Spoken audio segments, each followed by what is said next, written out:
तस्मै श्री चैतन्य मनोभीष्टं स्थापितं येन भूतले स्वयं रूपकथामह्यं ददाति सुदान्ति वन्देकं श्रीगुरुं श्रीयुतपदकमलं श्रीगुरुं वैष्णवां च श्रीरूपं सागरजातं सगणरघुनाथानितं तं सजीवं साद्वैतं सावधूतं वरिजनसहितं कृष्णचैतन्यदेवं श्रीराधाकृष्णपादा सगणललिता श्रीविशाखानिधां च ये कृष्णकरुणासिन्धु दीनबन्धु जगत्पते गोपीशा गोपिका कान्ता राधा कान्ता नमस्तुते सप्तकांचन गौरंगी राधे वृंदावनेश्वरी शबान सुदेवी प्रणमामि कवि प्रिय वांछाकल्पतरुभ्यश्च कृपासिन्धुर्यविदापतिदानां वैष्णवेभ्यो नमो नमः।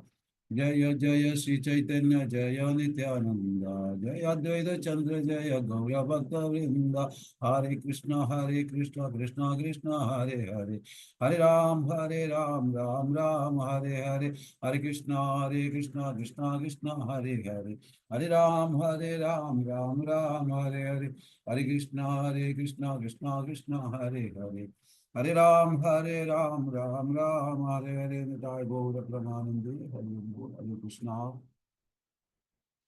ഇന്നത്തെ നമ്മുടെ ഇത് ചർച്ചാ വിഷയം ശ്രീ ചൈതന്യ മഹാപ്രഭുവിന്റെ ആഗമനം എന്ന 13-ാമത്തെ അധ്യായത്തിലെ 62-ാമത്തെ ശ്ലോകം. ഹരിബോൾ. നിങ്ങളുടെ എല്ലാവരുടെ പാദം തൊട്ട് നമസ്കരിച്ചുകൊണ്ട് നിങ്ങളുടെ എല്ലാവരുടെയും കൃപ യാചിച്ചുകൊണ്ട് നമുക്ക് തുടങ്ങാം. ഹരേ കൃഷ്ണ. എല്ലാവരും എനിക്ക് വേണ്ടി പ്രാർത്ഥിക്കുക. ഹരിബോൾ. അസംഖ്യ ഭക്തേര കൈല അവതാര ശേഷ അവതീർണ കൈല ബ്രിജേന്ദ്രകുമാര. അതായത് അസംഖ്യം എന്ന ശിലപ്രപാദിക്ക് പദാനുപദ തർജിമ എല്ലാവരും ശ്രദ്ധയോട് കേൾക്കുക. അസംഖ്യം ഭക്തേര ഭക്തന്മാരുടെ കരായില ആവിർഭവിച്ചു അവതാരം ശേഷ അവസാനം അവതീർണ അവതരിച്ചു കൈല ആയിത്തീർന്നു ബ്രിജേന്ദ്രകുമാര കൃഷ്ണ ഭഗവാൻ. വിവർത്തനം. ആദ്യം അസംഖ്യം ഭക്തന്മാരെ അവതരിപ്പിച്ച ശേഷം ബ്രിജേന്ദ്രകുമാരനായ ശ്രീകൃഷ്ണൻ സ്വയം അവതീർണനായി. കഴിഞ്ഞ തവണ പറഞ്ഞ മാതിരി ഭഗവാൻ അദ്ദേഹത്തിന്റെ ചൈതന്യ ലീലയില് കൃഷ്ണലീലയിൽ ഉണ്ടായിരുന്ന ആരാധ്യ ബ്രിജയിലും വൈകുണ്ഠത്തും എല്ലാം ഉണ്ടായിരുന്ന ഗോലോകത്തെല്ലാം ഉണ്ടായിരുന്നിട്ടുള്ള എല്ലാ ഭക്തരെയും പല പല സ്ഥലങ്ങളിലായിട്ട് അവതരിക്കാനായിട്ട് ആജ്ഞാപിക്കുകയും അതിൻ്റെ അടിസ്ഥാനത്തിൽ അവർ വരികയും അവസാനം ഈ സങ്കീർത്തന മൂവ്മെന്റ് തുടങ്ങാനായിട്ട് അവസാനം ഭഗവാൻ കൃഷ്ണൻ ചൈതന്യനായിട്ട് രാധാ റാണിയുടെ ഭാവവും ശരീരവും സ്വീകരിച്ചിട്ട് വരികയാണ് ചെയ്തത്. അപ്പൊ ഇതില് ചൈതന്യ ലീല എന്ന് പറയുന്നത് പ്രേമ അല്ലെങ്കിൽ പ്രേമരസതത്വമാണ്. അപ്പൊ ഈ പ്രേമരസതത്വം മനസ്സിലാക്കണമെങ്കിൽ തീർച്ചയായിട്ടും ആചാര്യന്മാരുടെയും ചൈതന്യ ലീലയിൽ ബന്ധപ്പെട്ടിട്ടുള്ള ഓരോ ഭക്തഗണങ്ങളുടെയും അവരുടെ കൃപയും അനുഗ്രഹവും ഉണ്ടെങ്കിൽ മാത്രമേ ഈ വിശേഷ തത്വം നമുക്ക് മനസ്സിലാവുകയുള്ളൂ. അപ്പൊ അതുകൊണ്ട് നമ്മുടെ ഈ പരമ്പരയിൽ രൂപാനുക സമ്പ്രദായം എന്നതാണ് നമ്മൾ അറിയപ്പെടുന്നത്. ആ രൂപാനുക സമ്പ്രദായത്തില് രൂപകസ്വാമി വളരെ ഒരു ഭൂമികയാണ് ഇത് നിർവഹിച്ചേക്കുന്നത്. അപ്പൊ അദ്ദേഹത്തെ പറ്റിയും അദ്ദേഹത്തിന്റെ പാർശ്വ സുഹൃത്തുക്കളെ പറ്റിയും ഒക്കെ ആരാണ് എങ്ങനെയൊക്കെയാണ് വന്നതെന്ന് നമുക്കൊന്ന് ചർച്ച ചെയ്യാം. ഹരേ കൃഷ്ണ.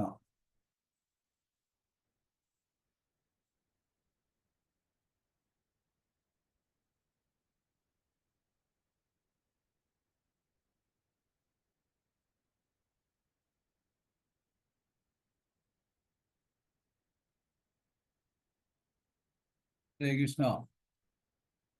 അപ്പൊ ഇതിൽ നമ്മൾ പൊതുവെ ആൾക്കാർ പറയാറുണ്ട്, നിങ്ങൾ ഹരേ കൃഷ്ണ മൂവ്മെന്റുകാര് വൈഷ്ണവരുടെ ആവിർഭാവവും തിരോഭാവവും നമ്മൾ ആഘോഷിക്കുന്നു, അതെന്താണെന്ന് ചോദിക്കാറുണ്ട്. സത്യത്തിൽ അത് വൈഷ്ണവൻ ഒരിക്കലും ജനിക്കുന്നില്ല, വൈഷ്ണവൻ ഒരിക്കലും മരിക്കുന്നില്ല. ആയതിനാൽ നമ്മുടെ ആവിർഭാവവും തിരോഭാവവും നമ്മൾ ആഘോഷിക്കുന്നു. അത് ആഘോഷിച്ചേ മതിയാകും. ഇനി നമ്മുടെ രൂപാനുക സമ്പ്രദായമാണ്. എന്നാൽ എല്ലാ ഗോസ്വാമിമാരും കൂടുതൽ പ്രാധാന്യം ഈ സമ്പ്രദായത്തിൽ രൂപഗോസ്വാമിക്കാണ്. അതുകൊണ്ടാണ് രൂപഗോസ്വാമിയുടെ പാദകമലത്തെ പിന്തുടരുക രൂപാനുക സമ്പ്രദായം എന്ന് പറയുന്നതിന്റെ കാരണം ചൈതന്യ മഹാപ്രഭുവിന്റെ ഹൃദയം മനസ്സിലാക്കിയതാണ് രൂപഗോസ്വാമി. അതുകൊണ്ടാണ് അദ്ദേഹത്തിന്റെ പ്രണാമ മന്ത്രമേ പറയുന്നത് ചൈതന്യ മനോവിഷ്ടം സ്ഥാപിതം ഏന ഭൂതില സ്വയം രൂപ കഥാമഹ്യം ഗതാദിസുഖതാമികം. അതായത് ചൈതന്യ മഹാപ്രഭുവിന്റെ മനസ്സ് ആ പഠിച്ചതും മനസ്സിലാക്കിയതും രൂപഗോസ്വാമിയാണ്. അതനുസരിച്ചിട്ടാണ് അദ്ദേഹം കാര്യങ്ങൾ മുമ്പോട്ട് കൊണ്ടുപോയി. അതുകൊണ്ടാണ് അദ്ദേഹം ചൈതന്യ മനോവിഷ്ടം സ്ഥാപിതം ഏന ഭൂതിലെ ആ ചൈതന്യ മഹാപ്രഭുവിന്റെ മനസ്സ് പഠിച്ചുകൊണ്ട് ഈ ഭൂമിയിൽ ആ മഹാപ്രഭുവിന്റെ ലീലകള്, ആ കൃഷ്ണ തത്വം, പ്രേമ തത്വം മനസ്സിലാക്കി കൊടുക്കുവാനായിട്ട് അദ്ദേഹം എന്തുമാത്രം ഭൂമിക നിർവഹിച്ചു എന്നുള്ളത് നമ്മൾ മനസ്സിലാക്കണം. കാരണം നമ്മൾ ഭക്തിയിൽ മുന്നോട്ട് പോകാൻ ആഗ്രഹിക്കുന്നുവെങ്കിൽ രൂപഗോസ്വാമിയുടെ കൃപ വേണം. രൂപഗോസ്വാമി എഴുതിയ ബുക്കിൽ കൂടി ചൈതന്യ മഹാപ്രഭുവിനെ മനസ്സിലാക്കണം. രൂപഗോസ്വാമി എഴുതിയ വചനങ്ങളിൽ കുളിക്കണം, ശുദ്ധനാകാൻ അദ്ദേഹത്തിന്റെ പുസ്തകങ്ങളിൽ നമ്മൾ കുളിച്ചെങ്കിൽ മാത്രമേ നമുക്ക് ശുദ്ധനാകാൻ സാധിക്കുകയുള്ളൂ. എങ്കിൽ മാത്രമേ നമുക്ക് ഈ ചൈതന്യ തത്വം അല്ലെങ്കിൽ രസതത്വം നമുക്ക് മനസ്സിലാകാൻ സാധിക്കുകയുള്ളൂ. കാരണം നമുക്കത് മനസ്സിലാക്കുവാനുള്ള യോഗ്യതയില്ല. ഇനി ചൈതന്യ മഹാപ്രഭുവിനെ മനസ്സിലാക്കിയാൽ രാധാകൃഷ്ണനെ മനസ്സിലാകും. രാധാകൃഷ്ണനെ മനസ്സിലാകണമെങ്കിൽ നിത്യാനന്ദ പ്രഭുവിന്റെ കൃപയുണ്ടെങ്കിൽ ചൈതന്യ മഹാപ്രഭുവിനെ മനസ്സിലാകുള്ളൂ. ചൈതന്യ മഹാപ്രഭുവിന്റെ കൃപയുണ്ടെങ്കിൽ രാധാകൃഷ്ണനെ മനസ്സിലാകുള്ളൂ. അതാണ് ഇവിടുത്തെ തത്വം. ഇനി നമ്മൾ ഗോലോകത്ത് എത്തിയാലും, ഗോലോക വൃന്ദാവനത്തിൽ ഒരു വ്യക്തി എത്തിയാലും വളരെ വളരെ പ്രധാനമാണ് രൂപഗോസ്വാമി. കാരണം രൂപഗോസ്വാമി രൂപമഞ്ജരിയാണ്. രാധാറാണിയെ സേവ ചെയ്യുന്നത് 8 സഖികളാണ്, അഷ്ടസഖികൾ. നമുക്കറിയാം ആരൊക്കെ അഷ്ടസഖികള്: ലളിത, വിശാഖ, സുചിത്ര, ഇന്ദുലേഖ, ചമ്പകലത, രംഗദേവി, തുംഗവിദ്യ, സുദേവി. ഇങ്ങനെ 8 സഖികൾ. നമ്മൾ ഹരിനാമം ജപിക്കുമ്പോഴും അഷ്ടസഖികള് ഒരു നൂലിട്ടിട്ടുണ്ടല്ലോ. അപ്പൊ ആ അഷ്ടസഖികള് അതായത് 8 സഖികള് സേവ ചെയ്യാൻ വീണ്ടും ആ 8 സഖികളെ സേവ ചെയ്യുവാൻ വീണ്ടും സഖികളുണ്ട്. അപ്പൊ ഇവിടെ പറയുന്ന 8 സഖികളെ സേവ ചെയ്യാൻ വീണ്ടും സഖികൾ. എല്ലാ സഖികളുടെയും ഗുരുവാണ് ലളിതാദേവി. ഈ അഷ്ടസഖികളുടെ എല്ലാ സർവപാന സഖികളുടെയും ഗുരുവാണ് ലളിതാദേവി. ലളിത, വിശാഖ രാധാറാണിയുടെ സെക്രട്ടറിമാരാണല്ലോ. അത് ലളിതാദേവിയാണ് ഇവരുടെ എല്ലാവരും നേതാവ്. എന്നാൽ ലളിതാദേവിയുടെ കീഴില് 8 മഞ്ജരികളുണ്ട്. അപ്പൊ 8 സഖികളുടെ കീഴില് 8 മഞ്ജരികളുണ്ട്. അതിൽ ഒരു മഞ്ജരിയാണ് രൂപമഞ്ജരിയാണ് രൂപഗോസ്വാമി. കസ്തൂരി മഞ്ജരി, രൂപമഞ്ജരി, രസമഞ്ജരി, രതിമഞ്ജരി, ഗുണമഞ്ജരി, മഞ്ജുലാനി മഞ്ജരി, വിലാസമഞ്ജരി, ലവംഗമഞ്ജരി, അങ്ങനെ 8. അപ്പം അഷ്ടസഖികളുടെ നേതാവാണ് ആര്? പിന്നെ ലളിത സഖി. അവര് ലളിത സഖിയുടെ കീഴില് വീണ്ടും മഞ്ജരികൾ വരുന്നുണ്ട്. ആ മഞ്ജരിയില് ഒരു മഞ്ജരിയാണ് രൂപഗോസ്വാമി, രൂപമഞ്ജരി. ഇനി രൂപമഞ്ജരി, ഇവിടെ ഇവരുടെ പ്രായം, ഈ മഞ്ജരികളുടെ പ്രായം ഏതാണ്ട് 11-12 വയസ്സാണ് അവരുടെ പ്രായം ഗോലോകം. എന്നാൽ രൂപമഞ്ജരി ലളിത സഖിയുടെ ഏറ്റവും വേണ്ടപ്പെട്ട ഈ രൂപമഞ്ജരി ലളിത സഖിയുടെ വളരെ വളരെ വളരെ പ്രധാനപ്പെട്ട പ്രിയപ്പെട്ടതാണ്. 13 വയസ്സും 6 മാസവുമാണ് പ്രായം. ഇനി ഗോലോകത്തില് 3 നിറമുണ്ട്. ഒന്ന് പിങ്ക് ഗോകുല്, താമരയുടെ ദളം, താമര ദളത്തിന് ചുവപ്പ് മധുര, നീല ദ്വാരക. അങ്ങനെ പിങ്ക്, ചുവപ്പ്, മധുര, ഇങ്ങനെ ഓരോ താമരയുടെ ഇതളനുസരിച്ചിട്ടാണ് ഓരോരുത്തരുടെ നിറം കൊടുത്തിട്ടുള്ളത്. ആ ഇതളിന്റെ നിറത്തിന്റെ അനുസരിച്ചിട്ട് ഓരോരോ ഗോകുലം അങ്ങനെ തിരിച്ചിട്ടുണ്ട്. രൂപമഞ്ജരിയുടെ ശരീരത്തിന്റെ നിറം മഞ്ഞയാണ്. മയിൽപീലിയുടെ നിറത്തിലുള്ള ഡ്രസ്സാണ് രൂപമഞ്ജരി ഇടുന്നത്. രൂപമഞ്ജരി നമ്മളെ ഭഗവത് സേവയിൽ പ്രതിഷ്ഠിക്കുന്നു. അപ്പൊ ഗോലോകത്ത് പോയാൽ തന്നെയും രൂപമഞ്ജരിയാണ് അവിടെയും നമ്മളെ ഭഗവാന്റെ സേവയിലേക്ക് പറഞ്ഞു വിടുന്നത്. അപ്പൊ രൂപമഞ്ജരിയുടെ പ്രാധാന്യം എന്തുമാത്രം ഉണ്ടെന്ന് നാം ഓരോരുത്തരും മനസ്സിലാക്കണം. ഇനി രൂപഗോസ്വാമിയുടെ കുടുംബം കർണാടകയിലാണ്. സനാതന ഗോസ്വാമി, ഇവർ രണ്ടും അറിയാമല്ലോ, സഹോദരന്മാർ. യെച്ചൂർ ഈ ബ്രാഹ്മണൻ, കാരണവന്മാരെല്ലാം ബ്രാഹ്മണ കുടുംബത്തിൽ അവർ വംശമാണ്. അവര് നവാബ് ഹുസൈന്റെ കീഴില് ജോലി ചെയ്തിരുന്നു. നമുക്കറിയാതെ ഒരാള് മുഖ്യമന്ത്രിയും ഒരാള് ഫൈനാൻസ് മിനിസ്റ്ററുമാരുണ്ട്. അപ്പം നവാബ് രൂപഗോസ്വാമിയെ അയക്കുന്ന ചൈതന്യ മഹാപ്രഭു ആരാണെന്നറിയാം. കാരണം ചാണ്ഡകാസിയുമായിട്ടുള്ള ആ ലീല ഭയങ്കര ഫേമസ് ആയി. അത് എവിടെ എത്തി? നവാബ് ഹുസൈന്റെ അവിടെ എത്തി. അപ്പം രൂപഗോസ്വാമി അയക്കുകയാണ് ആരാണ് ചൈതന്യ മഹാപ്രഭു എന്ന് മനസ്സിലാക്കാം. കാരണം ചാണ്ഡകാസിയുടെ ലീല ഫേമസ് ആയി. അങ്ങനെ രൂപഗോസ്വാമി മനസ്സിലായി, അവർ തമ്മിൽ ബന്ധമായപ്പോൾ മനസ്സിലായി ഇത് സാക്ഷാൽ ഭഗവാൻ തന്നെയാണെന്ന് രൂപഗോസ്വാമിക്ക് മനസ്സിലായി, ചൈതന്യ മഹാപ്രഭു ഭഗവാനാണെന്ന്. എന്നാൽ രൂപഗോസ്വാമി ചൈതന്യ മഹാപ്രഭുവിന് സനാതന ഗോസ്വാമി ഇവർ പരസ്പരം ലെറ്റർ, അങ്ങനെ ചാണ്ഡകാസി ഒന്നും അറിയാതെ നവാബ് ഹുസൈൻ അറിയാതെ അവർ അങ്ങോട്ടും ഇങ്ങോട്ടും ലെറ്റർ അയച്ചുകൊണ്ടേയിരുന്നു, കത്തിടപാട് നടത്തിയിരുന്നു. എന്നാൽ രൂപഗോസ്വാമി നവാബിന്റെ അവിടുന്ന് ചാടുന്നു. പൈസ, കുറെ സ്വർണം, നാണയം. നമുക്കറിയാം രൂപഗോസ്വാമിയാണ് നമുക്ക് പറയുന്നത് എങ്ങനെ പൈസ സൂക്ഷിക്കണം, നമ്മുടെ നിത്യ ചെലവിന് വെക്കുക, നമ്മുടെ കുടുംബത്തിന്റെ കുടുംബങ്ങൾക്ക് വേണ്ടി പൈസ മാറ്റി വെക്കുക, വാർദ്ധക്യത്തിലേക്ക് നാം ഓരോരുത്തരും അത്യാവശ്യം പൈസ മാറ്റി വെക്കുക. ഇന്നൊക്കെ അദ്ദേഹം നമ്മുടെ സമ്പ്രദായത്തിൽ നമ്മളെ കാണിച്ചു തരുന്നുണ്ട്. അതിനുശേഷം ഇദ്ദേഹം സനാതന ഗോസ്വാമി അവിടുന്ന് രക്ഷപ്പെടാനായിട്ട് കുറെ സ്വർണ്ണ നാണയം ഒരു ജയിലറിന് കൊടുക്കുകയും ചെയ്തിട്ടുണ്ട്. അതെല്ലാം അദ്ദേഹത്തോട് പറയുന്നുണ്ട്. അങ്ങനെ സനാതന ഗോസ്വാമി, രൂപഗോസ്വാമി അവിടുന്ന് പോന്നു. സനാതന ഗോസ്വാമി അറസ്റ്റ് ചെയ്യുന്നു. അവിടുന്ന് ഒളിച്ചു ഓടുന്നു. അങ്ങനെ ജയിലർക്ക് പൈസ കൊടുത്തിട്ട് സനാതന ഗോസ്വാമി അവിടുന്ന് രക്ഷപ്പെടുന്നു. നമുക്കറിയാം രൂപഗോസ്വാമി ചൈതന്യ മഹാപ്രഭുവിനെ 3 തവണയാണ് കാണുന്നത്. രൂപഗോസ്വാമി ചൈതന്യ മഹാപ്രഭുവിനെ 3 തവണയാണ് കാണുന്നത്. രാംഖേളിയിൽ 1, പ്രയാഗിൽ 2, ദശസഘാട്ടിൽ 3. ഇവിടെ കൃഷ്ണന്റെ രസതത്വം, കൃഷ്ണസത്വം പഠിപ്പിക്കുന്നു ആര്? ചൈതന്യമാണ്. ഈ 3 സ്ഥലത്തും വെച്ചിട്ട് ചൈതന്യ മഹാപ്രഭു രൂപഗോസ്വാമിക്ക് കൃഷ്ണതത്വവും രസതത്വവും, അതുകൊണ്ടാണ് ഞാൻ പറഞ്ഞത് ചൈതന്യ ലീല രസതത്വമാണെന്ന് പറയാൻ, രസതത്വവും പഠിപ്പിക്കുന്നു. പിന്നീട് ജഗന്നാഥ്പുരിയിൽ വെച്ച് ഇടയ്ക്കിടയ്ക്ക് കാണുന്നു. ആദ്യം 3 തവണയാണ് കാണുന്നത്. ചൈതന്യ മഹാപ്രഭുവിന്റെ നിർദ്ദേശപ്രകാരം പുസ്തകം എഴുതാൻ തുടങ്ങി രൂപഗോസ്വാമി. കിട്ടിയ നിർദ്ദേശങ്ങൾ, രൂപഗോസ്വാമിയെ രസതത്വ ആചാര്യൻ എന്നാണ് വിളിക്കപ്പെടുന്നത്. രൂപഗോസ്വാമിയെ നമ്മുടെ സമ്പ്രദായത്തിൽ വിളിക്കുന്നത് രസതത്വ ആചാര്യൻ എന്നാണ് വിളിക്കുന്നത്. ഷഡഗോസ്വാമികൾ 3 പേർ സൗത്ത് ഇന്ത്യനാണ്. ഇത് 2 ആൾ കർണാടകക്കാർ, അതായത് രൂപഗോസ്വാമി, സനാതന ഗോസ്വാമി.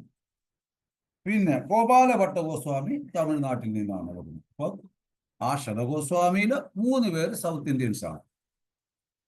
ഇനി ജീവഗോസ്വാമിയെ തത്വ ആചാര്യൻ എന്നാണ് വിളിക്കുന്നത്. അതായത് ജീവഗോസ്വാമി ഇങ്ങനെയും പേരുണ്ട്. വൈഷ്ണവരിലെ വേദവ്യാസൻ എന്നും അദ്ദേഹത്തെ അറിയപ്പെടുന്നുണ്ട്. അത്രയ്ക്ക് പണ്ഡിതനാണ്. ജീവഗോസ്വാമി തത്വാചാര്യൻ എന്ന് വിളിക്കുന്നു. ചൈതന്യ മഹാപ്രഭു കൊടുത്ത 4 നിർദ്ദേശങ്ങൾ, രൂപഗോസ്വാമിക്ക് ചൈതന്യ മഹാപ്രഭു 4 നിർദ്ദേശങ്ങളാണ് കൊടുത്തത്. 1, രസശാസ്ത്രം എഴുതുക. രസശാസ്ത്രം എന്ന് പറഞ്ഞാൽ രൂപഗോസ്വാമി എഴുതാനായി ചൈതന്യ മഹാപ്രഭുവിന്റെ പൂർണ്ണമായ എംപവർമെന്റ്, പൂർണ്ണ ശക്തി ചൈതന്യ മഹാപ്രഭു രൂപഗോസ്വാമിക്ക് കൊടുത്തു. എന്തെഴുതാൻ? രസശാസ്ത്രം എഴുതാൻ വേണ്ടി. 2, ലുപ്തതീർത്ഥ. ഈ ലുപ്തതീർത്ഥ എന്നാൽ നമ്മുടെ തീർത്ഥസ്ഥാനമെല്ലാം ലുപ്തമായി. അത് എവിടെ പോയി എവിടാണ് ഒന്നും അറിയാനില്ല. അപ്പൊ ചൈതന്യ മഹാപ്രഭു പറഞ്ഞ നിർദ്ദേശം അത് കണ്ടുപിടിക്കാനാണ് അദ്ദേഹം നിർദ്ദേശം കൊടുത്തത്. അതുകൊണ്ട് ലുപ്ത തീർത്ഥ എന്ന് പറയുന്നത്. 3, കൃഷ്ണസേവ. കൃഷ്ണനെ ക്ഷേത്രം പണിയുക, വിഗ്രഹാരാധന ചെയ്യുക, എങ്ങനെ കൃഷ്ണനെ സേവ ചെയ്യുക എന്ന് മറ്റുള്ളവർക്ക് കാണിച്ചു കൊടുക്കുക, സേവ ചെയ്യുക. 4, പ്രചാർ ചെയ്യും. അതായത് നിയമത്തിൽ കൂടി പ്രചാരം ചെയ്യുക. അതുകൊണ്ട് അതാണ് നമ്മളുടെ പറയുന്നത്, നമ്മുടെ മൂവ്മെന്റ് പ്രീച്ചിങ് മൂവ്മെന്റ് എന്നാ പറയുന്നത്. നമ്മൾ പ്രചാരമാണ് നമുക്ക് ഏറ്റവും പ്രാധാന്യം. അപ്പൊ രാധാ കൃഷ്ണ ഗോസ്വാമി വീണ്ടും 6 നിർദ്ദേശം കൊടുത്തു. 2 എണ്ണം കൂടെ വീണ്ടും കൊടുത്തു. 2 എണ്ണം കൊടുത്ത ഏതാണ്? സാധുക്കളെ സംരക്ഷിക്കുക, വൃജയില് അവരെ വളർത്തി എടുക്കുക. അപ്പോ അങ്ങനെ ടോട്ടൽ രൂപഗോസ്വാമിക്ക് കിട്ടിയേക്കുന്ന 6 നിർദ്ദേശങ്ങളാണ് കിട്ടിയത്. ഇവിടെ രാധാ ഗോവിന്ദന്റെ പൂജ വീണ്ടും ചെയ്യുവാൻ രൂപഗോസ്വാമിക്ക് ആദേശം കൊടുത്തതും, അദ്ദേഹത്തിന് 500 പശുക്കൾ ഉണ്ടായിരുന്നു രൂപഗോസ്വാമിക്ക്. ഈ പശുവിനെ ഗോപാൽദാസ് ആണ് സംരക്ഷിക്കുകയായിരുന്നത്. ഈ പശുവിൽ നിന്നും കിട്ടുന്ന പാൽ വൃജയിലെ സാധുക്കൾക്ക് അദ്ദേഹം കൊടുത്തിരുന്നു. അപ്പം ചൈതന്യ മഹാപ്രഭു പറഞ്ഞത് പരിപാലനം ചെയ്തു അവരെ സംരക്ഷിക്കുക, അവരെ പ്രൊട്ടക്ട് ചെയ്യുക, അവരെ സംരക്ഷിച്ചു കൊണ്ടേയിരുന്നു രൂപഗോസ്വാമി. വൃജയിലെ സാധുക്കൾക്ക് ഈ പാല് വെറുതെ കൊടുക്കുമായിരുന്നു, പൈസയൊന്നും വാങ്ങിക്കില്ലായിരുന്നു. ഇനി ഗൗഡിയാക്കളുടെ ഹൃദയം കവർന്ന 3 ആൾക്കാർ. 1 രാധാ ഗോവിന്ദന്, രാധാ മദനമോഹന്, രാധാ ഗോപിനാഥ്. ഇത് നമുക്കറിയാം, ഭഗവാന്റെ മകനായ വജ്രനാഭാണ് അത് സ്ഥാപിച്ചുകൊണ്ടിരുന്നത്. അത് പിന്നീട് നഷ്ടമായി. എവിടെയാ വിഗ്രഹങ്ങൾ എവിടെയാണെന്ന് അറിയില്ല, പിന്നെ ഇവർ കണ്ടുപിടിക്കുകയാണ്. അങ്ങനെ സനാതന ഗോസ്വാമിക്ക് മദനമോഹനെ കിട്ടി. ഇഷ്ടദേവ് പുരുഷോത്തമ ചേവയ്ക്ക് അദ്വൈത ആചാര്യർ കൊടുത്ത അത് കൊടുത്തത് സനാതന ഗോസ്വാമി പുരുഷോത്തമ ചേവയ്ക്ക് കൊടുത്തു. അങ്ങനെയാണ് സനാതന ഗോസ്വാമിക്ക് മദനമോഹനെ കിട്ടിയത്. ഇനിയും ഗോപാൽ ഭട്ട ഗോസ്വാമിക്ക് ശാലിഗ്രാം ശിലയിൽ സ്വയം രാധാരമണൻ പ്രകടമായി. അങ്ങനെ ഗോപാലഭട്ട ഗോസ്വാമിക്കും കിട്ടി. ഇവിടെ രൂപഗോസ്വാമിക്ക് ഗോവിന്ദദേവനെ കിട്ടിയില്ല. അദ്ദേഹം ഭയങ്കര സങ്കടത്തിലായിരുന്നു. അങ്ങനെ രൂപഗോസ്വാമി പരിക്രമ ചെയ്യുന്ന സമയത്തും ഒരു മരച്ചോട്ടിൽ ഇരുന്നിട്ട് ഭയങ്കര കരച്ചിലായിരുന്നു. എനിക്ക് ഭഗവാനെ കിട്ടിയിട്ടില്ല, രാധാ ഗോവിന്ദനെ കിട്ടിയിട്ടില്ല, ബാക്കി എല്ലാവരെയും കിട്ടിയല്ലോ എല്ലാവർക്കും എന്ന് പറഞ്ഞ് ഇങ്ങനെ കരയുന്നു. അങ്ങനെ മഹാപ്രഭുവുമായിട്ട് മാനസിക സംവാദങ്ങളും വിനിമയങ്ങളും നടത്താൻ തുടങ്ങി. എവിടെ എൻ്റെ ഗോവിന്ദദേവൻ എന്ന് അദ്ദേഹം മഹാപ്രഭുവിനോട് ചോദിക്കാൻ തുടങ്ങി, മാനസികമായിട്ട് ചോദിക്കാൻ തുടങ്ങി. അങ്ങനെ പ്രഥമ ചൈതന്യാഷ്ടകം എഴുതുന്നു. രൂപഗോസ്വാമിയുടെ സേവകൻ ഗോവിന്ദദാസ് ഈ സമയത്ത് ഓടി വരുന്നു. അങ്ങയുടെ 500 പശുക്കളിൽ ഒരു പശു എന്നും ഒരു നിശ്ചിത സമയത്ത് ഒരു കുന്നിന്റെ ചരുവിൽ പോകുന്നു, കുറച്ച് കഴിഞ്ഞ് വരുന്നു. ഞാൻ കുറെ നാൾ കൊണ്ട് നോക്കിയപ്പം അവിടെ പോയി പാല് ഇങ്ങനെ ആ മണ്ണിൽ ഇങ്ങനെ ഒഴുക്കുന്നു. അപ്പൊ രൂപഗോസ്വാമി ചോദിച്ചു, എന്തുകൊണ്ട് നീ നേരത്തെ പറഞ്ഞില്ല? ഇത് ശരിയാണോ എന്ന് മനസ്സിലാക്കാൻ വേണ്ടിയാണ്, മനസ്സിലായി കഴിഞ്ഞത് കൊണ്ടാണ് ഞാൻ അങ്ങയോട് പറയുന്നത് എന്ന് പറഞ്ഞു. അങ്ങനെ രൂപഗോസ്വാമി പോയി കാണുന്നു. അപ്പൊ ബ്രിജയിലെ എല്ലാവരെയും വിളിച്ചു വരുത്തുന്നു. അവരെല്ലാവരും കൂടെ കൂടി ആ സ്ഥലം കുഴിക്കാൻ തുടങ്ങി. ഏതാണ്ട് 5 നിലയിലുള്ള ഒരു ബിൽഡിങ്ങിന്റെ അത്രയും താഴ്ച കുഴിച്ചപ്പോഴാണ് നമുക്ക് ഗോവിന്ദദേവനെ രൂപഗോസ്വാമിക്ക് കിട്ടിയത്. അപ്പൊ ബ്രിജവാസികൾ, പശുക്കൾ, സന്യാസികൾ, കുരങ്ങന്മാർ, പക്ഷികൾ എന്ന് വേണ്ട ബ്രിജയിലുള്ള എല്ലാവരും ഗോവിന്ദദേവനെ കിട്ടിയതിന് ശേഷം ഭയങ്കരമായിട്ട് സന്തോഷിക്കുവാൻ തുടങ്ങി. അപ്പൊ ഗോവിന്ദദേവന്റെ ആവിർഭാവം രൂപഗോസ്വാമിയിൽ കൂടി എന്ന പാട്ട് പാടി അവര് നൃത്തം ചെയ്യാനും കീർത്തനം ചെയ്യാനും തുടങ്ങി. അപ്പൊ ബ്രിജയിൽ വല്ലാത്തൊരു സന്തോഷവും അന്തരീക്ഷവും അങ്ങനെ അവര് ഉണ്ടാക്കിയെടുത്തു. ഈ സമയം സനാതന ഗോസ്വാമി യമുനാ നദിയിലെ ജലവുമായി വരുന്നു അഭിഷേകത്തിന്. 4 മണിക്കൂർ അഭിഷേകം ചെയ്തു. കാരണം വളരെയധികം ചെളിയില് പൂണ്ട് കടന്നത് കാരണം വളരെ വൃത്തികേടായിട്ടാണ് അദ്ദേഹം വന്നത്. അപ്പോൾ അദ്ദേഹത്തിന് അഭിഷേകം, വളരെ ഗ്രാൻഡ് അഭിഷേകം നടത്തി അത് വൃത്തിയാക്കി 4 മണിക്കൂർ. കൃഷ്ണ ജന്മ ജന്മതിഥി വിധിയിൽ എഴുതിയിട്ടുണ്ട് അഭിഷേകത്തിന്റെ രീതികൾ. എന്നാൽ ഇവിടെ അഭിഷേകത്തിന് ശംഖിന്റെ വർണ്ണനയില്ല. എന്തുകൊണ്ട് ശംഖിന്റെ വർണ്ണനയില്ല എന്ന് ചോദിച്ചു കഴിഞ്ഞാൽ, അക്രൂരൻ ബ്രിജയിൽ നിന്ന് കൃഷ്ണ ബലരാമനെ കൊണ്ടുപോയ സമയത്ത് ബ്രിജവാസികളും ഗോപസ്ത്രീകളും വളരെയധികം വേദനിച്ചു. അപ്പൊ അക്രൂരനോട് ചോദിക്കുന്നുണ്ട്, അക്രൂര, നിനക്കാരാടാ അക്രൂരന് പേരിട്ടത്? നീ അക്രൂരൻ എന്ന് വെച്ചാൽ ക്രൂരതയില്ലാത്തവൻ, നീ ക്രൂരനാണ്, അക്രൂരനല്ല എന്ന് അവര് പറഞ്ഞാണ് കരയാൻ തുടങ്ങിയത്. അതിന്റെ ഇതിൽ വേണ്ടി അവര് അഭിഷേകത്തിന്റെ വൃജയിൽ ആ സമയത്ത് ശംഖ് ഉപയോഗിച്ചിരുന്നു. അത് ശംഖിന്റെ മാത്രം, അത് വർണ്ണയില്ല. നമുക്കറിയാം അക്രൂരൻ കൊണ്ടുപോയ സമയത്തെ കാര്യങ്ങളൊക്കെ. അങ്ങനെ ശംഖ് ഉപയോഗിച്ചിട്ടില്ല. കാരണം അക്രൂരൻ കൃഷ്ണ ബലരാമനെ കൊണ്ടുപോയപ്പോൾ ശംഖ് ഊതി വിജയം ആഘോഷിച്ചിട്ടാണ് കൊണ്ടുപോയത്. ആയതിനാൽ ശംഖ് ഉപയോഗിക്കുന്ന വർണ്ണന ഇതിലില്ല. എവിടെ വെക്കും എന്നുള്ള അടുത്ത കാര്യം. കാരണം ക്ഷേത്രമില്ല. അപ്പോൾ ഒരു ചെറിയൊരു കുടിലുണ്ടാക്കി ആ സമയത്ത് വൃന്ദാദേവി, യോഗമായ, ഗോവിന്ദദേവ് ഇവരെല്ലാം കൂടി അവിടെ കുടിയിരുത്തുന്നു. നല്ല നല്ല ഭോഗം ശൃംഗാരം ചെയ്യുന്നു. അങ്ങനെ ഒരു ഉത്സവമായി അവർ ആഘോഷിച്ചു. ഇനി രൂപഗോസ്വാമിക്ക് സമയമില്ലാതായി. കാരണം ചൈതന്യ മഹാപ്രഭു പല കാര്യങ്ങൾ കൊടുത്തിട്ടുണ്ട്. അപ്പൊ ഗോവിന്ദദേവനെ മാത്രം സർവീസ് ചെയ്തുകൊണ്ടിരുന്ന കാര്യം നടക്കത്തില്ല. അപ്പൊ ചൈതന്യ മഹാപ്രഭുവിന് ഒരു ലെറ്റർ എഴുതി, എനിക്ക് എന്നെ സഹായിക്കാൻ ഒരാളെ വേണം എന്ന്. അപ്പം കാശേശ്വരനെ അയച്ചു. പക്ഷേ കാശേശ്വരൻ ഒരിക്കലും ചൈതന്യ മഹാപ്രഭുവിനെ വിട്ടിട്ട് പോകാൻ ആഗ്രഹിച്ചില്ല. ഞാൻ എൻ്റെ ഭഗവാനെ വിട്ടു പോകില്ല എന്ന് കാശേശ്വരൻ പറയുന്നു. അപ്പോ ഗൗർ ഗോപിനാഥ് വിഗ്രഹം കാശേശ്വരന് ചൈതന്യ മഹാപ്രഭു കൊടുക്കുന്നു. കാരണം ചൈതന്യ മഹാപ്രഭു പറയുന്നു, പൂരിയിൽ വെച്ച് ഞാൻ ദിവസവും പൂജിക്കുന്ന ഈ വിഗ്രഹവും ഞാനും തമ്മിൽ യാതൊരു വ്യത്യാസവും ഇല്ല എന്ന് ചൈതന്യ മഹാപ്രഭു കാശേശ്വരനോട് പറയുന്നു. അപ്പോൾ കാശേശ്വരൻ ആ വിഗ്രഹം വാങ്ങിച്ചിട്ട് സന്തോഷത്തോട് പോകുന്നു രൂപഗോസ്വാമിയെ സഹായിക്കാൻ. വീണ്ടും രഘുനാഥ് ഭട്ടഗോസ്വാമിയെ അയക്കുന്നു രൂപഗോസ്വാമിയെ സേവ ചെയ്യാൻ. എന്നാൽ രഘുനാഥ് ഭട്ടഗോസ്വാമിക്ക് ഒരു വിഗ്രഹവുമില്ല. ബാക്കി എല്ലാവർക്കും ഉണ്ട്, രഘുനാഥ ഭട്ടഗോസ്വാമിക്ക് വിഗ്രഹമില്ല. അദ്ദേഹത്തിന്റെ വിഗ്രഹമാണ് ഭാഗവതം. അത്ര പണ്ഡിതനാണ് ഭാഗവതത്തിൽ. രഘുനാഥ ഭട്ടഗോസ്വാമിയുടെ ഭാഗവത ശ്രവണത്തില് സർവ ചരാചരങ്ങളുടെയും കണ്ണിക്കൂടെ കണ്ണുനീരൊഴുകുകയും പ്രേമത്തിന്റെ പരമ ലഹരിയിൽ അദ്ദേഹം എത്തിക്കുകയും ചെയ്യുവാൻ അത്രയ്ക്ക് പ്രേമരസമായിരുന്നു രഘുനാഥ ഭട്ടഗോസ്വാമിയുടെ ഭാഗവതം.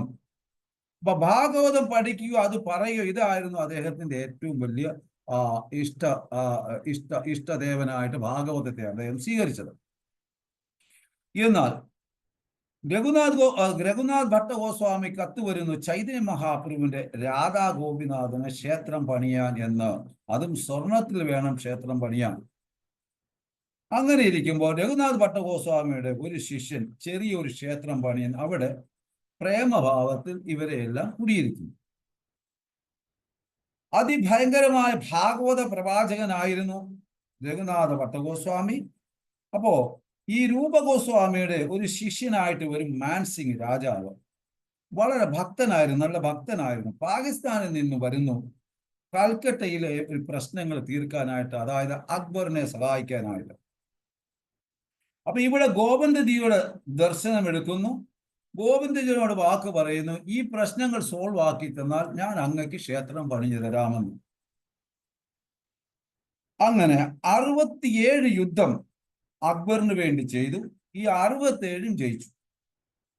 അക്ബർ ചോദിക്കുന്നു, എന്ത് വേണം ചോദിച്ചോ ഇതിന്റെ പാരിതോഷികമായിട്ട്. അപ്പൊ എനിക്കൊന്നും വേണ്ട, വൃന്ദാവനത്തിൽ സ്ഥലം തരണം, എന്റെ ഗോവിന്ദജിക്ക് ഒരു അമ്പലം പണിയാം. അക്ബർ ഓക്കെ അടിച്ച് 84 ഏക്കർ സ്ഥലം കൊടുത്തു. എന്നാൽ ക്ഷേത്രം പണിഞ്ഞത് 30 വർഷം കൊണ്ടാണ്. ഉദ്ഘാടനം ചെയ്ത് രൂപഗോസ്വാമി പോയതിനു ശേഷം. അപ്പോ ഇവിടെ രൂപ രഘുനാഥ പാതേ രഘുമോര അസ് എന്നുള്ള പ്രാർത്ഥന കരോ സദാ നരോത്തമം. നരോത്തമദാസ് ഗോസ്വാമിയുടെയും കൃഷ്ണരാജ് കവിരാജ് ഗോസ്വാമിയുടെയും ഇച്ഛ ഇത് മാത്രം. ഗ്രന്ഥേ ആരംഭകാരെ മംഗളാചരൻ, ഗ്രന്ഥം തുടങ്ങുന്നതിന് മുമ്പ് മംഗളാചരണം ചെയ്യണം. നമുക്കറിയാവുന്നതാണ്, മംഗളാചരണം നിർബന്ധമാണ്. എന്താണെന്ന് വെച്ചാൽ ഗുരു വൈഷ്ണവ ഭഗവാൻ എന്തിന് സ്മരണം ചെയ്യണം? ഈ ഗുരുവിനെയും വൈഷ്ണവരെയും ഭഗവാനെ എന്തിന് സ്മരണം ചെയ്യണം? ദിനേര സ്മരണ ഹോയി വിഘ്ന വിനാശൻ, അതായത് വിഘ്നം മാറ്റാൻ വേണ്ടിയാണ്. അപ്പൊ നമ്മള് ക്ലാസ്സുകളൊക്കെ എടുക്കുമ്പോഴും നമ്മൾ ഭക്തിയിലും ഒക്കെ നമ്മുടെ ഗുരുവിനെയും വൈഷ്ണവരെയും ഭഗവാനെയും സ്തുതിക്കുന്നത് എന്ന് വെച്ചാൽ നമുക്ക് അതിലൊരു വിഘ്നം ഉണ്ടാകാതിരിക്കാൻ വേണ്ടി നിർബന്ധമായിട്ട് നമ്മൾ അത് ചെയ്യുന്നുണ്ട്, എല്ലാവരും ചെയ്യുന്നതാണ് വേണ്ടി. എന്നാൽ ഭക്തി സിദ്ധാന്ത സരസ്വതി മഹാരാജ് അദ്ദേഹത്തിന്റെ ഇഹലീല കഴിയാൻ സമയം പ്രിയ ഭക്തരെ വിളിച്ചിട്ട് ഈ പാട്ട് പാടാനായിട്ട് പറയുന്നു. ശ്രീരൂപ മഞ്ജരി പാത സൈ മോര സമ്പദ സൈ മോര ഭജന ഭുജാന സൈ മോര ഭജന ഭുജാന.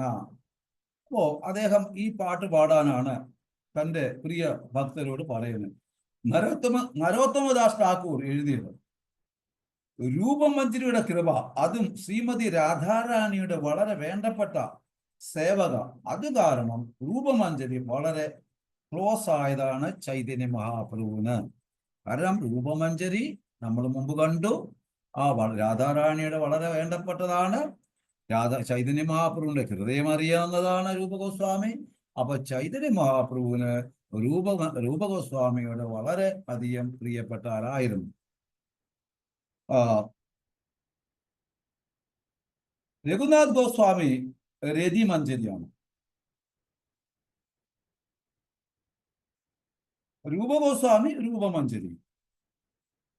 വിശ്വനാഥ ചക്രവർത്തി ഭക്തി രസാമൃത സിന്ധുവിൽ പരിഭാഷ എഴുതി ബിന്ദു ഒരു തുള്ളി എന്ന് വെച്ചാൽ സമുദ്രമാണ് ഭക്തി രസാമൃത സിന്ധു, എന്നാൽ അതിലൊരു തുള്ളിയാണ് ഞാൻ എഴുതിയ പുസ്തകം എന്ന് അദ്ദേഹം പറയുന്നു.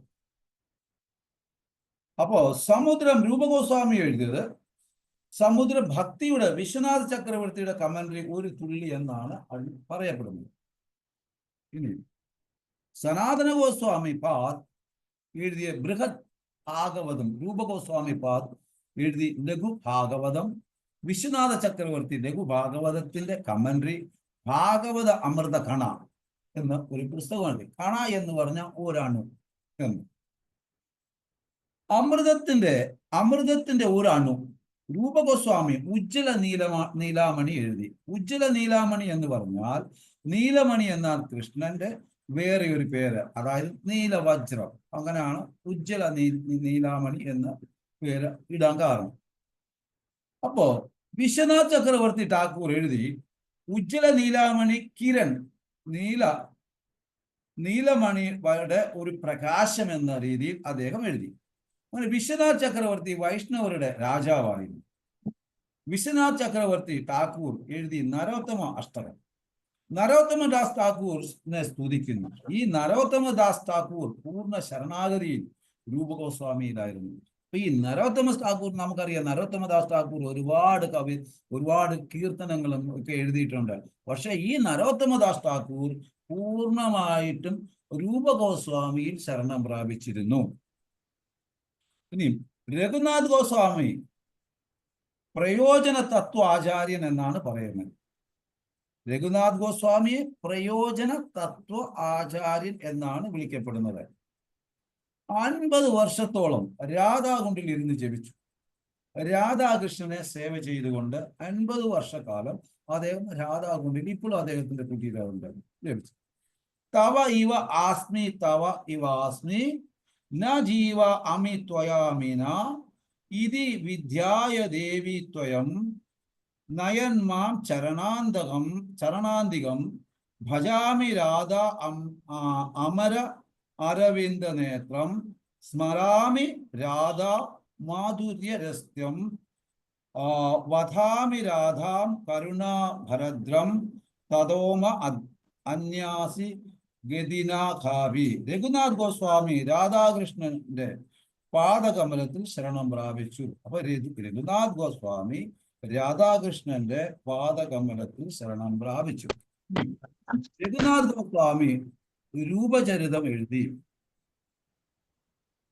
എന്റെ ആഗ്രഹം രൂപഗോസ്വാമിയുടെ പാദകമലത്തിൽ ശരണം പ്രാപിക്കുക എന്നുള്ളതായിരുന്നു അദ്ദേഹത്തിന്റെ ഏറ്റവും വലിയ ഇച്ഛ.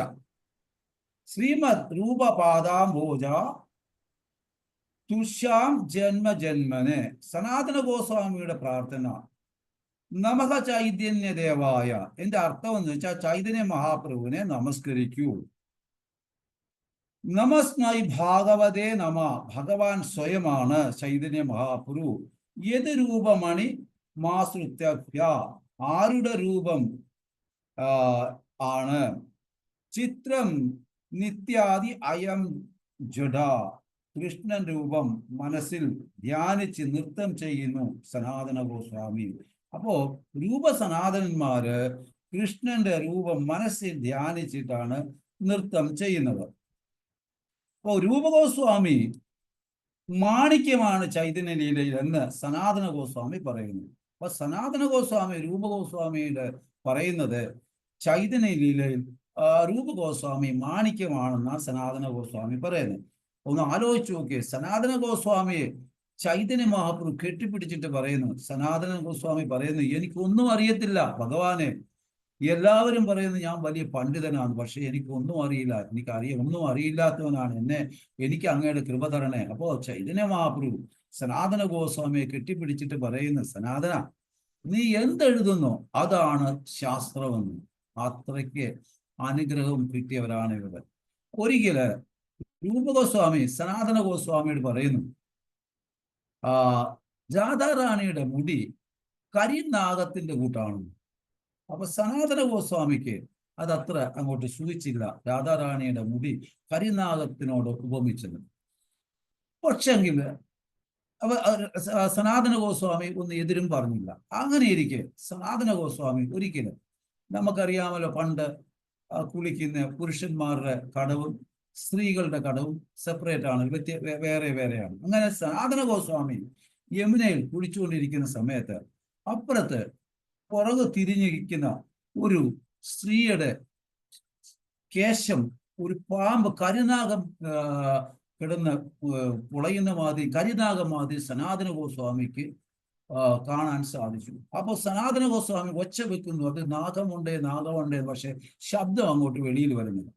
അദ്ദേഹം ഓടി അപ്പുറത്ത് ചെന്ന സമയത്ത് അത് അപ്രത്യക്ഷമായി. അപ്പോഴാണ് സനാതന ഗോസ്വാമിക്ക് മനസ്സിലായത് രൂപഗോസ്വാമി പറഞ്ഞത് ശരിയാണ് എന്ന്. അതാണ് അവർ തമ്മിലുള്ള ഒരു ബന്ധം. രൂപഗോസ്വാമിയുടെ ആ ഒരുപാട് ലീലകളുണ്ട്. അപ്പൊ ഇവിടെ നൃത്തം ചെയ്യുവാൻ തുടങ്ങി സനാതന ഗോസ്വാമി. രൂപനും സനാതനും ഒന്നിച്ച് നൃത്തം ചെയ്യുന്നു. അപ്പൊ രൂപഗോസ്വാമി മാണിക്യമാണ് ചൈതന്യ ലീലയിൽ എന്ന് പറയുന്നു. അപ്പോ ശീല കവിരാജ് ഗോസ്വാമി ആത്മീയ ലോകത്തിൽ കസ്തൂരി മഞ്ജരിയാണ്. കവിരാജ് ഗോസ്വാമി ആത്മീയ ലോകത്തിലെ ഗോലോകത്തിലെ കസ്തൂരി മഞ്ജരിയാണ്. അദ്ദേഹത്തിന് ഒന്ന് ആലോചിച്ച് നോക്കിയേ, സംസ്കൃതത്തിലും ബംഗാളിയിലും എല്ലാം കൂടെ 11,000 ശ്ലോകം എഴുതി ഈ 90 വയസ്സുള്ള ആൾ. അപ്പൊ അവർക്കല്ലേ അത് സാധിക്കുകയുള്ളൂ. അപ്പൊ അദ്ദേഹം എന്താണ്? കസ്തൂരി മഞ്ജരിയാണ്. രൂപ രഘുനാഥ പാദേ ജാഹേ രഹാസ് ചൈതന്യ ചരിതാമൃത കഹേ കൃഷ്ണദാസ്. എല്ലാ അധ്യായം തീരുമ്പോഴും ഇത് പാടും, തുടങ്ങുമ്പോഴും ജയ ജയ ശ്രീ ചൈതന്യ ജയ നിത്യാനന്ദ ജയ ദ്വൈത ചന്ദ്ര ജയ ഗൗരഭക്ത വൃന്ദ ഹരേ കൃഷ്ണ കൃഷ്ണ കൃഷ്ണ ഹരേ ഹരേ ഹരേ രാം രാം രാം ഹരേ ഹരേ. ഇങ്ങനെ പാടിയാണ് അദ്ദേഹം എഴുതാൻ തുടങ്ങിയത്.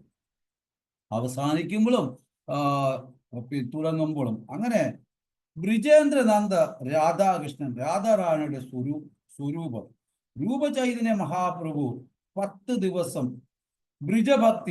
ബ്രിജഭക്തിയിലെ രൂപഗോസ്വാമിയുടെ ഹൃദയത്തിൽ കൊടുത്തു. അപ്പോ ചൈതന്യ മഹാപ്രഭു 10 ദിവസം രൂപഗോസ്വാമിയുടെ ഹൃദയത്തില് എന്താണ് ബ്രിജനന്ദന രാധാകൃഷ്ണന്റെ ആ സ്വരൂപം അദ്ദേഹത്തിന്റെ ഹൃദയത്തിലേക്ക് കൊടുത്തു. അങ്ങനെ പ്രയാഗിൽ ദശാശ്വമേധ ഘട്ടിൽ വെച്ച് ആദിലീല ചാപ്റ്റർ 1:4 വ്യക്തമായിട്ട് പറയുന്നുണ്ട്. ചൈതന്യ ഭക്തിയെ പറ്റി രൂപഗോസ്വാമി എഴുതുന്നു. 5 രൂപം മഹാപ്രഭുവിന്റെ രൂപഗോസ്വാമി പറയുന്നു. അഞ്ച് രൂപത്തില് മഹാപ്രഭുവിനെ പറ്റി പറയുന്നുണ്ട് രൂപഗോസ്വാമി.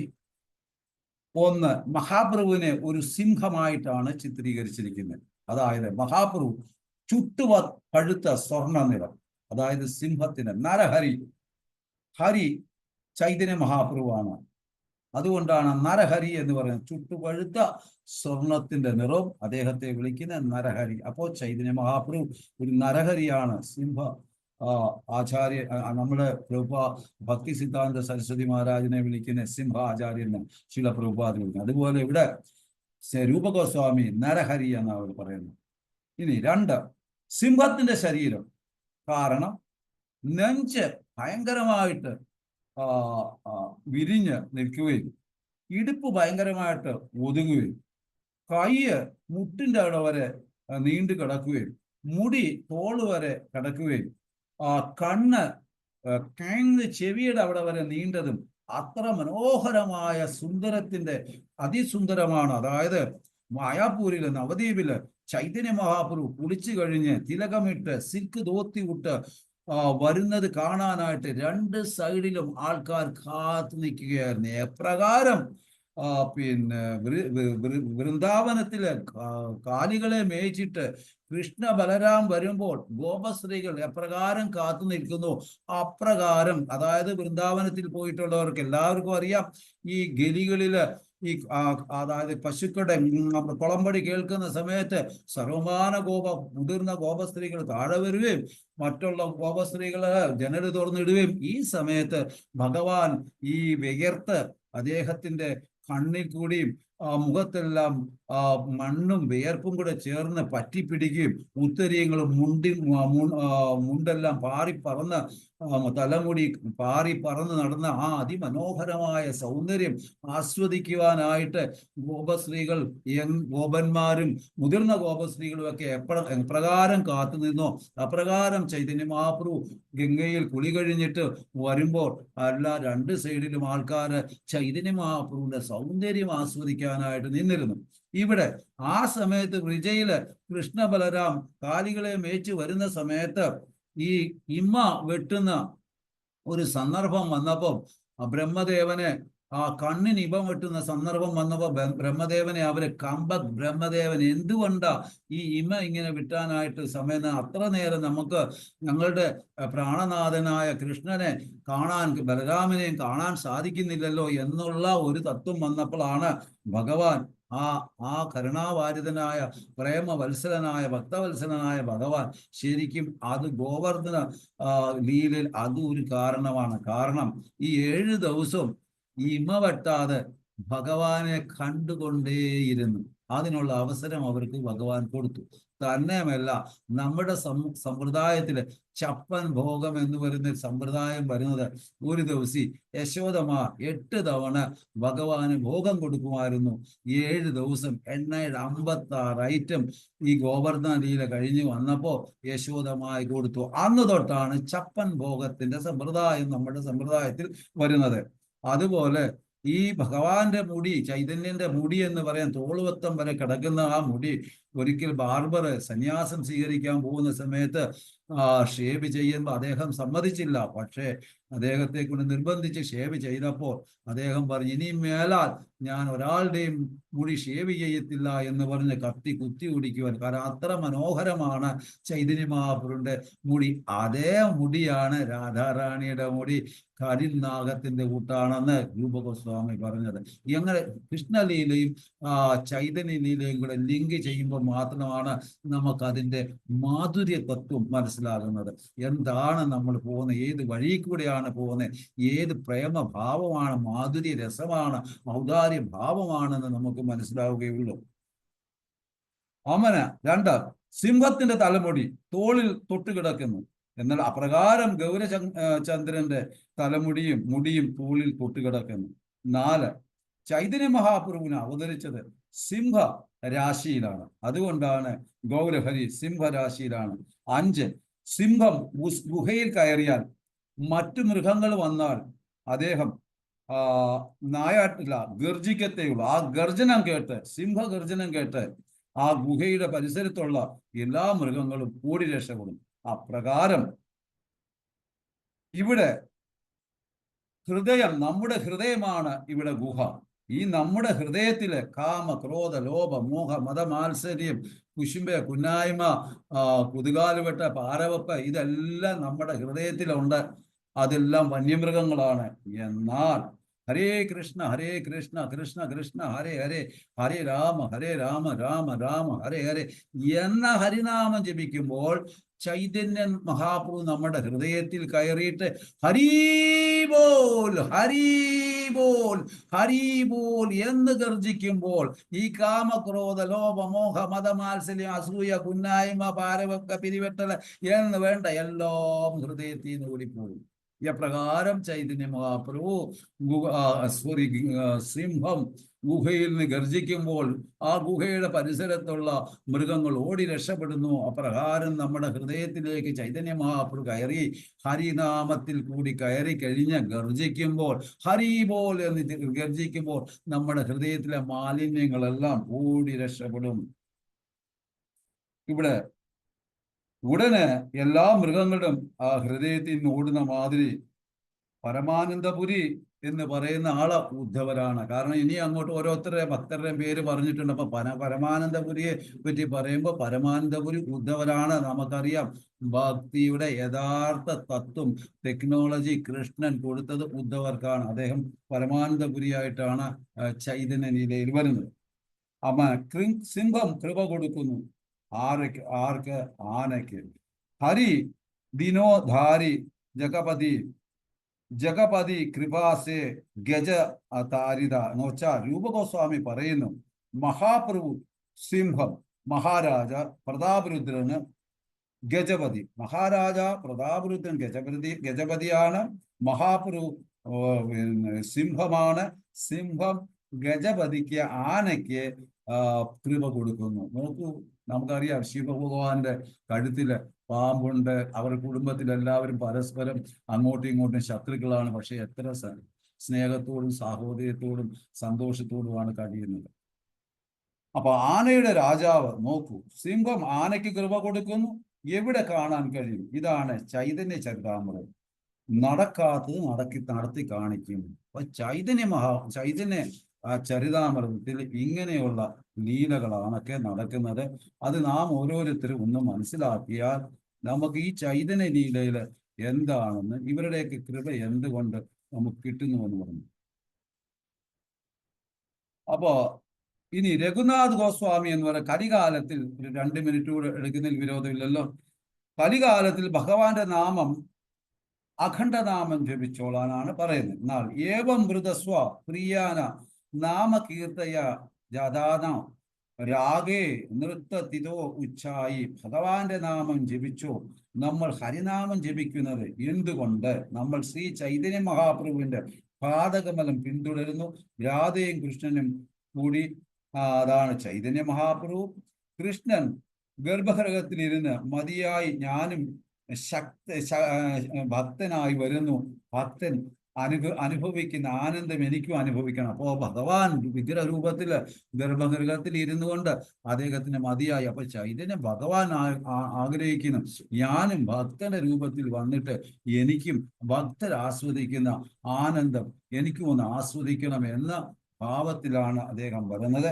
സർവശ്രേഷ്ഠ ഭക്ത ശിരോമണി ശ്രീമതി രാധാറാണിയാണ്. ആ ശ്രീമതി രാധാറാണിയുടെ കൃഷ്ണൻ പരമദിവ്യോത്ന പുരുഷൻ ഭാവമാണ് സ്വീകരിച്ചു വരുന്നത്. ഭക്തന്റെ രൂപത്തിൽ രാധാഭാവമായി ആ ചൈതന്യ മഹാപ്രഭു വരുന്നു. നോക്ക്, അപ്പൊ അദ്ദേഹത്തിന്റെ അപ്പൊ ഒരിക്കല് ഇതുകൂടെ പറഞ്ഞു നിർത്തേക്കാം. അതായത് പിന്നെ രാമലീലയില് എപ്പോഴും ശ്രീരാമചന്ദ്രന്റെ കയ്യില് അമ്പും വില്ലുമാണ്. കാട്ടിലാണല്ലോ വാസം. കൃഷ്ണലീലയില് രാവിലെയും വൈകിട്ടും ഉച്ചയ്ക്കും ഓരോ അസുരന്മാരെ വധിക്കുന്നു. അപ്പൊ രാധാറാണി പറഞ്ഞു, എന്റെ മാഷെ, ഇങ്ങനെ ആയാലും എങ്ങനെയാ? നീ കൊല്ലത്ത് പോയാൽ ഞാൻ കോട്ടയത്ത് നോക്കണം, അത്രമാരം നല്ല സ്വഭാവ നിന്റെ. എന്നാൽ നീ പിടിച്ചോ, എൻ്റെ മനസ്സും എൻ്റെ ശരീരവും എൻ്റെ സ്വഭാവവും പിടിച്ചോ എന്ന് പറഞ്ഞ് ആ രാധാഭാവത്തിൽ വരുന്ന ആളാണ് ചൈതന്യ മഹാപ്രഭു. എന്നാൽ ചൈതന്യ മഹാപ്രഭുവിന്റെ കയ്യിൽ ആയുധമില്ല, വടിയാണുള്ളത്. എന്നാൽ ആയുധമുണ്ട്. ഹരേ കൃഷ്ണ ഹരേ കൃഷ്ണ കൃഷ്ണ കൃഷ്ണ ഹരേ ഹരേ, ഹരേ രാമ രാമ രാമ ഹരേ ഹരേ. എന്തെന്ന് വെച്ചാൽ നമ്മളുടെ ഹൃദയത്തിലുള്ള അസുരന്മാരെ എല്ലാം വധിക്കുന്നത് ഹരിനാമത്തിൽ കൂടി. അതാണ് ചൈതന്യ മഹാപ്രഭുവിന്റെ ആയുധം. ഹരേ കൃഷ്ണ. എന്തെങ്കിലും സംശയം ഉണ്ടെങ്കിൽ ചോദിക്കും.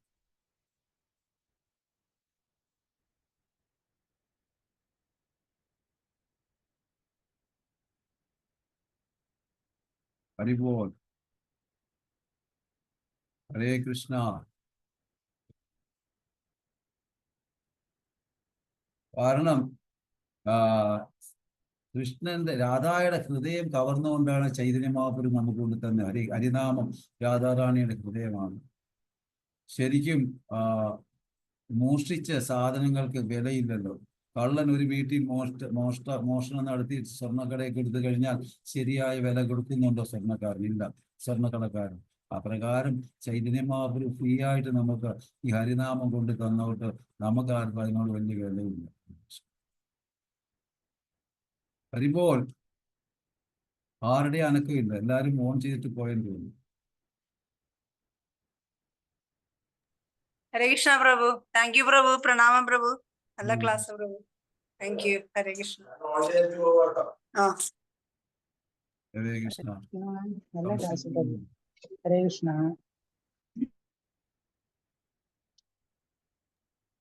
ഹരേ കൃഷ്ണ പ്രഭു. താങ്ക് യു സോ മച്ച് പ്രഭു. ഹരേ കൃഷ്ണ. വളരെ നന്നായിരുന്നു പ്രഭു. താങ്ക് യു പ്രഭു. Thank you so much. Hare Krishna. മനസ്സിലായല്ലോ മാതാജി? വലുത് മനസ്സിലായോ? അതോ? മനസ്സിലായി പ്രഭു, നന്നായിട്ട് മനസ്സിലായി. വളരെ സിമ്പിൾ ആയിട്ടല്ലേ പറഞ്ഞത്, ഒന്നും പ്രശ്നമില്ലായിരുന്നു പ്രഭു, നന്നായിരുന്നു. അറിയില്ല. വാഞ്ചാകൽപതിരുപക്ഷ പതിതാണ് ഭാവന.